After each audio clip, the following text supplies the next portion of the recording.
భయపడాడు. ఇప్పుడు మనం Red Hood యొక్క పవర్స్ అండ్ ఎబిలిటీస్ గురించి చూద్దాం. Red Hood జాసెంటెడ్.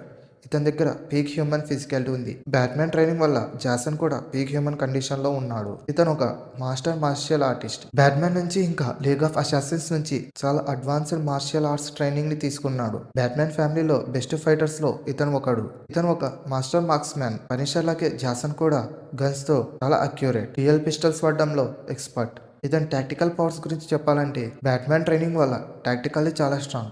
ఎనిమిస్ వీక్నెస్ ని ఈజీగా ఫైండ్ చేయగలడు. ఇతను ఒక expert in stealth and infiltration. Robin గా ట్రైన్ అయ్యాడు కాబట్టి ఇతనికి స్టెల్తీ మూవ్స్ చాలా తెలుసు. ఇతను ఒక జీనియస్ లెవెల్ ఇంటెలెక్ట్. బ్యాట్మ్యాన్ లాగే జాసన్ కి కూడా డిటెక్టివ్ స్కిల్స్ ఇంకా టాక్టికల్ ప్లానింగ్ ఉంది. ఇప్పుడు మనం వీళ్ళిద్దరి ఐకానిక్ గియర్ అండ్ వెపన్స్ గురించి చూద్దాం. వాళ్ళ ఐడెంటిటీని డిఫైన్ చేసే వెపన్స్ ఇంకా గియర్స్ గురించి చెప్పాలంటే ఇప్పుడు మనం వాళ్ళ ఐడెంటిటీని డిఫైన్ చేసే వెపన్స్ ఇంకా గియర్స్ ని చూద్దాం. మొదటిగా ది పనిషర్స్ తో స్టార్ట్ చేద్దాం.